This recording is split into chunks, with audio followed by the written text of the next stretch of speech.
നമ്മൾ റാഗിയും കൊണ്ടൊരു പായസം റെഡിയാക്കണത്. അപ്പോൾ നമ്മൾ ഒരു ബൗൾ സേമിയ, റാഗിയുടെ സേമിയ എടുത്തിട്ടുണ്ട്. അതൊന്ന് വെള്ളത്തിൽ ഒന്ന് സോക്ക് ചെയ്യാൻ വയ്ക്കുക. പച്ചവെള്ളം മതി കേട്ടോ, ചൂടുവെള്ളമൊന്നും വേണ്ട. ഒരു അര മിനിറ്റൊക്കെ സോക്ക് ചെയ്താൽ മതി, ഒരുപാടൊന്നും സോക്ക് ചെയ്യേണ്ട. അര മിനിറ്റ് സോക്ക് ചെയ്തതിന് ശേഷം വെള്ളത്തിൽ നിന്ന് ഇതുപോലെ മാറ്റിയെടുക്കാം. നമ്മൾ ഏതിലാണോ പായസം റെഡിയാക്കണം ആ പാത്രത്തിലേക്ക് തന്നെ ഡയറക്റ്റ് മാറ്റി കൊടുക്കാം. എന്നിട്ട് ഒരു ഗ്ലാസ് തിളപ്പിച്ച പാലാണ് അത് ഒഴിച്ചു കൊടുത്തിട്ടുണ്ട്. തിളപ്പിക്കാത്ത പാൽ എടുക്കുക, പക്ഷെ കുറച്ചുകൂടി ടൈം എടുക്കുമല്ലോ. നമ്മളപ്പോൾ ഓൾറെഡി തിളപ്പിച്ച പാലാകുമ്പോൾ പെട്ടെന്ന് തന്നെ റെഡിയാക്കാൻ പറ്റും. മീഡിയം ടു ലോ ഫ്ലെയിമിൽ വെച്ചിട്ട് ഒരു 5 മിനിറ്റ് കഴിയുമ്പോഴേക്കും ഈ റാഗിയുടെ സേമിയ പെട്ടെന്ന് തന്നെ വെന്ത് കിട്ടും കേട്ടോ. ഇതിപ്പോൾ നമ്മളിനി ചേർക്കാൻ പോകുന്നത് ചൗവരിയാണ്.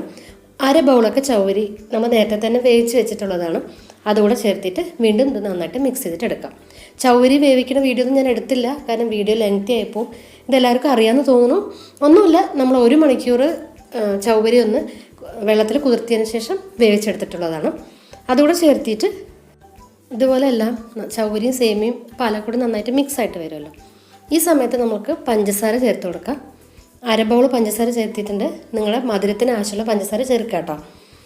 അതുകൂടെ ചേർത്തിട്ട് വീണ്ടും നന്നായിട്ടൊന്ന് ഇളക്കുക. പഞ്ചസാരയൊക്കെ നന്നായിട്ടൊന്ന് അലിഞ്ഞ് വന്നോട്ടെ.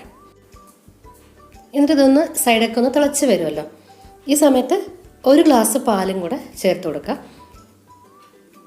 തിളപ്പിച്ച പാൽ തന്നെയാണ് കേട്ടോ. അതും കൂടെ ചേർത്തിട്ട് ഒരു ലോ ഫ്ലെയിമിൽ വെച്ചിട്ട് 5 മിനിറ്റൊക്കെ ഒന്ന് കുറുക്കിയിട്ട് എടുക്കാം. പക്ഷെ ഇടയ്ക്ക് ഒന്ന് ഇളക്കി കൊടുക്കണം കേട്ടോ. നമുക്ക് ഈ സമയത്ത് വേണമെങ്കിൽ ഏലക്കപ്പൊടി ഇട്ട് കൊടുക്കുക. ഞാനത് ചേർത്തിട്ടില്ല. അപ്പോൾ ഇത് കണ്ട ഈ ഒരു കൺസിസ്റ്റൻസിയാണ്. ഇപ്പോൾ കറക്റ്റാണ് കൺസിസ്റ്റൻസി. പക്ഷേ ഇത് ചൂടാറി കഴിഞ്ഞാൽ ഒന്നുകൂടി തിക്കായിട്ട് വരും. അപ്പോൾ നിങ്ങൾ നോക്കിയിട്ട് നല്ല തിക്ക് ആവുകയാണെങ്കിൽ മാത്രം കുറച്ചുകൂടെ പാൽ ഒഴിച്ചു കൊടുത്താൽ മതി. അത് തിളപ്പിച്ച പാൽ ഒഴിച്ചു കൊടുത്താൽ മതി കേട്ടോ.